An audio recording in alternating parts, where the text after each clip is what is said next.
अब यहाँ पर सबसे पहले हमें जानना होता है एमिशन ऑफ इलेक्ट्रॉन।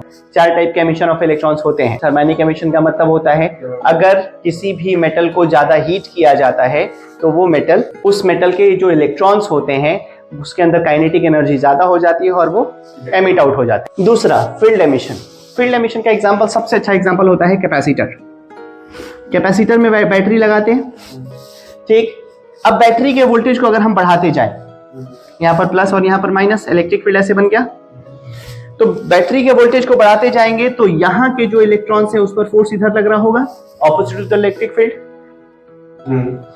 अब जब अगर एक टाइम ऐसा आएगा कि बढ़ाते बढ़ाते इतना ज्यादा हो जाएगा, ये इलेक्ट्रॉन जंप कर जाएगा और इस प्लेट पे आ जाएगा, तो इस वक्त इलेक्ट्रॉन का जंप करना कैपेसिटर का जलना होता है, वही एक्स्ट्रा वोल्टेज के साथ कैपेसिटर का शॉर्ट कर जाना। तो यहाँ पर जो इलेक्ट्रॉन का निकलना है वो फील्ड एमिशन है।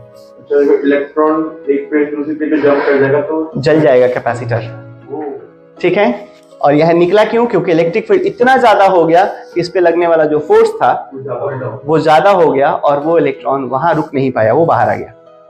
तो ये फील्ड एमिशन था। थर्ड है सेकेंडरी एमिशन। सेकेंडरी एमिशन का मतलब होता है सरफेस का जो इलेक्ट्रॉन है, अंदर के इलेक्ट्रॉन की काइनेटिक एनर्जी ज्यादा है और वो टकराता है और ये बाहर निकल जाता है।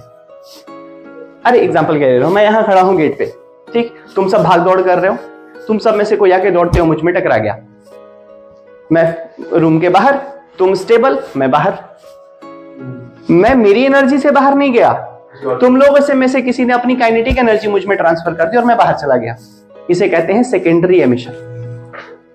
क्लियर है? और इसको तो हम पूरे चैप्टर पढ़ने वाले हैं। फोटो इलेक्ट्रिक एमिशन का मतलब होता है किसी मेटल सरफेस पे अगर लाइट इंसिडेंट होती है और उस लाइट की फ्रीक्वेंसी सफिशिएंट होती है उस इलेक्ट्रॉन को निकालने के लिए, तो उस फ्रीक्वेंसी या उससे ज्यादा की फ्रीक्वेंसी के आने वाली सारी लाइट्स इलेक्ट्रॉन्स एमिट करती हैं उस मेटल सरफेस से। क्लियर है? मतलब लाइट के आने से इलेक्ट्रॉन का निकलना मेटल सरफेस से is photo electric emission. Clear है? इसको रोकता हूं। अब हम लोग करने वाले हैं फोटो इलेक्ट्रिक इफेक्ट का आइंस्टाइन इक्वेशन, ठीक है? नहीं, वो Einstein equation of photo electric effect, Einstein equation of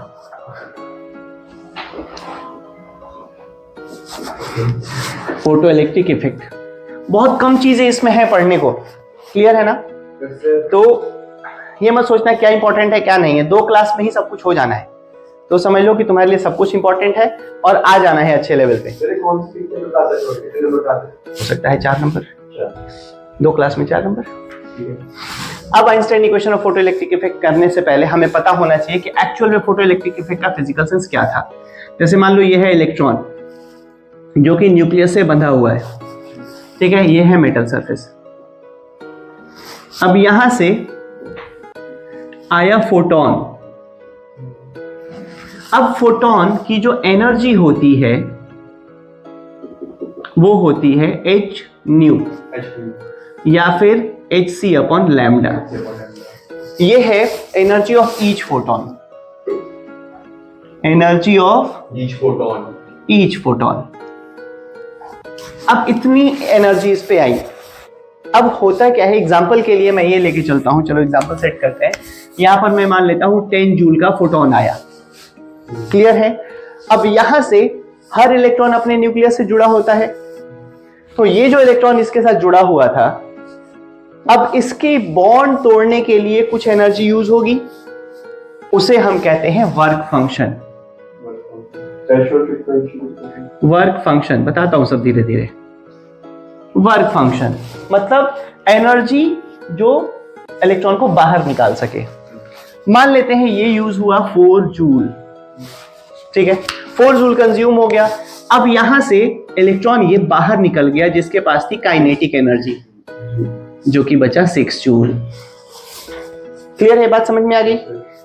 अब यहां पर वर्क फंक्शन हर मेटल का अपना एक कांस्टेंट होता है, ठीक है, वो बदलता नहीं है।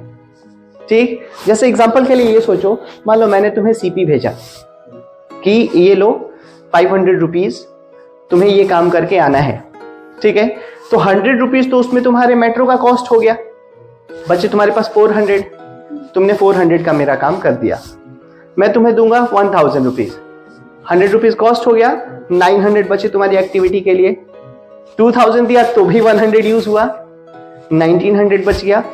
ये 100 तुम्हारा वर्क फंक्शन था, ये नहीं बदलेगा। बाकी जो बचेगा वो तुम्हारी एक्टिविटी थी, वो काइनेटिक एनर्जी है। टोटल दिया गया इज कमिंग एनर्जी। समझ आ रही है बात? ठीक। अब इस इक्वेशन को लिखने के लिए हम ये कहते हैं कि energy is equals to work function plus kinetic energy, ये होती है। ठीक है।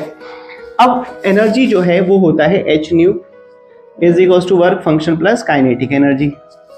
अब अगर मैंने तुम्हें 100 रुपीज ही दिया और कहा जाओ काम करके आओ, तुम्हारे पास काम करने के लिए कुछ नहीं बचा, तो तुम जा सकते हो, आ सकते हो, एक्टिविटी जीरो। तो मतलब अगर मैं इसको इतनी ही एनर्जी दूं कि इलेक्ट्रॉन जस्ट निकल जाए, तो काइनेटिक एनर्जी जीरो हो जाएगी। तो उस कंडीशन की बात क्या है कि if nu is equals to nu not, it's minimum frequency, minimum को ही हम कहते हैं थ्रेशोल्ड, मिनिमम और थ्रेशोल्ड फ्रीक्वेंसी, तो फिर हमारे पास काइनेटिक एनर्जी क्या हो जाएगी? जीरो। काइनेटिक एनर्जी जीरो होगी तो एच न्यू नॉट हम लिख सकते हैं वर्क फंक्शन। क्लियर है ये चीज? तो एक फॉर्मूला हमारे पास ये हो गया और एक फॉर्मूला हमारे पास ये हो गया। अब इसके बाद अगर मैंने वर्क फंक्शन को एच न्यू नॉट पुट कर दिया, समझना, H nu is equals to H nu not plus kinetic energy, तो काइनेटिक एनर्जी क्या बना? एच, चलो इसको इधर ले आते हैं, न्यू माइनस न्यू नॉट। यहां तक क्लियर है? अब इसके बाद हमें पता है कि न्यू जो होता है वो सी बाई लैम्डा होता है। ठीक है। सी बाई लैम्डा कैसे? ये है वेव, इसको कहते हैं वेवलेंथ। इस वेवलेंथ में लगने वाले टाइम को हम कहते हैं टाइम पीरियड। तो स्पीड जो होती है distance upon time, lambda upon T, तो स्पीड 1/t को फ्रीक्वेंसी कहते हैं। तो ये न्यू लैम्डा हो गया। तो v को v को हमने कह दिया न्यू लैम्डा, तो लैम्डा को न्यू को हम कह सकते हैं v बाई लैम्डा। अब for light this v is c, this is how it is c by lambda. तो अब हमारे पास क्या बनेगा? Kinetic energy is equals to h, c बाहर ले लेते हैं, 1 by lambda minus 1 by lambda not. Clear है? तो लैम्डा नॉट क्या हो जाएगा यहाँ पे? This is maximum wavelength. जहां फ्रीक्वेंसी मिनिमम वहां वेवलेंथ मैक्सिमम, क्योंकि फ्रीक्वेंसी और वेवलेंथ एक दूसरे के इनवर्सली प्रोपोर्शनल होते हैं। मैक्सिमम वेवलेंथ, आपने अभी क्या बोला था? लैम्डा। अभी अभी क्या बोला था? लैम्डा। लैम्डा मैक्सिमम जब frequency minimum.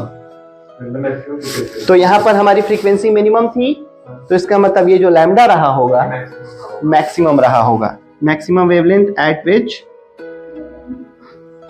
Electron can emit out. Clear है?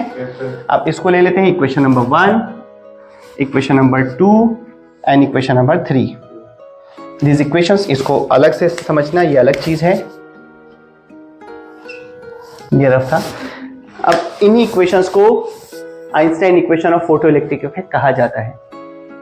क्लियर है? इसी में